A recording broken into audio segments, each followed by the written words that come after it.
Da, da, da, da, da, da, da. Welcome back, my friend. This is BjjBrick Quick. My name is Byron, and this is your quick jiu-jitsu podcast. Some say it's even quicker than most jiu-jitsu rounds. It won't be that quick. I think the average jiu-jitsu round is probably around 5 to 6 minutes in the gym. Don't know.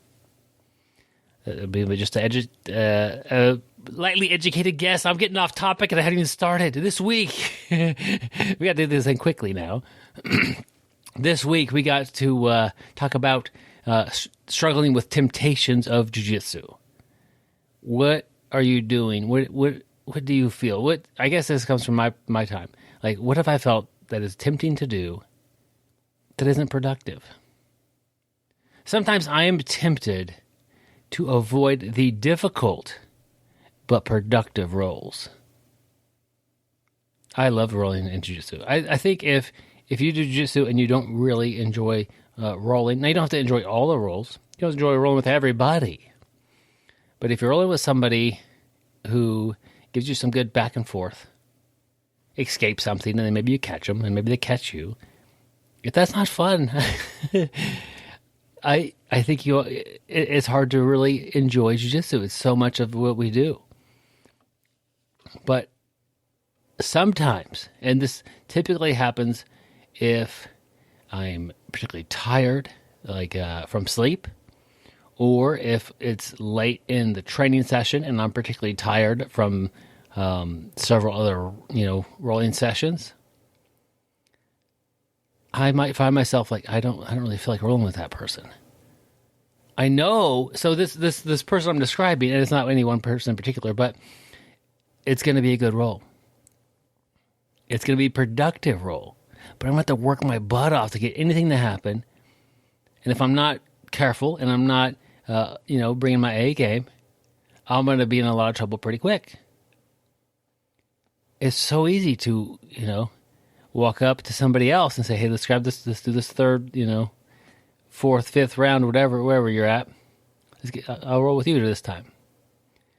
All the while that rival of a training partner, that one that gives you that good back and forth, is roll with somebody else. Not all of your rolls have to be with the rival level of teammate. That's not going to happen, and that's perfectly fine.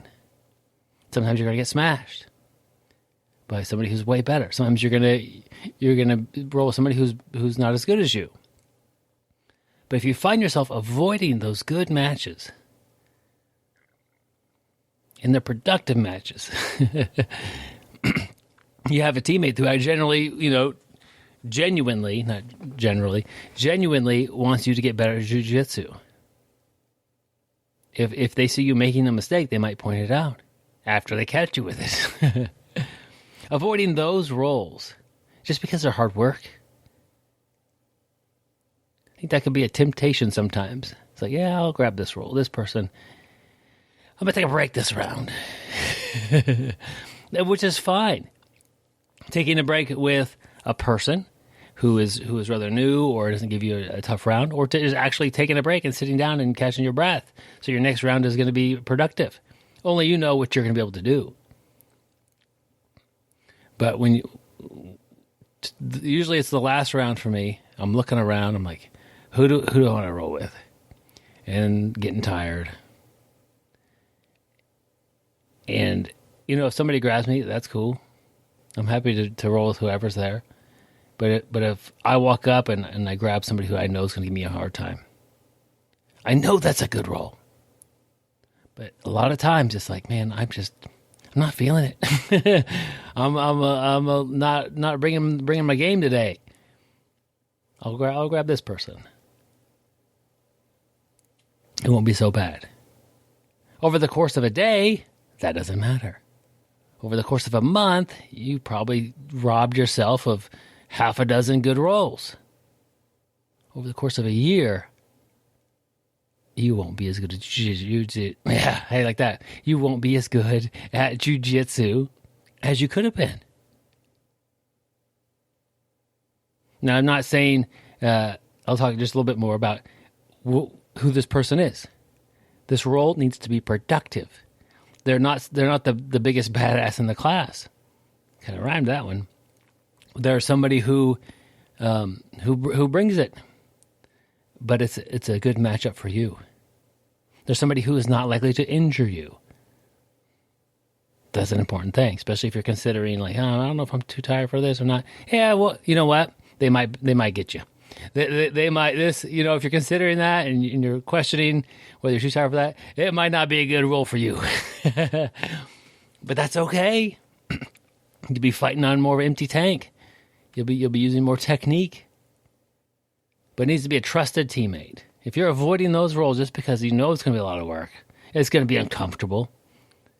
At the end of the year, that temptation held you back a little bit. But don't be hard on yourself. Get right back onto the mats and pick it up next time.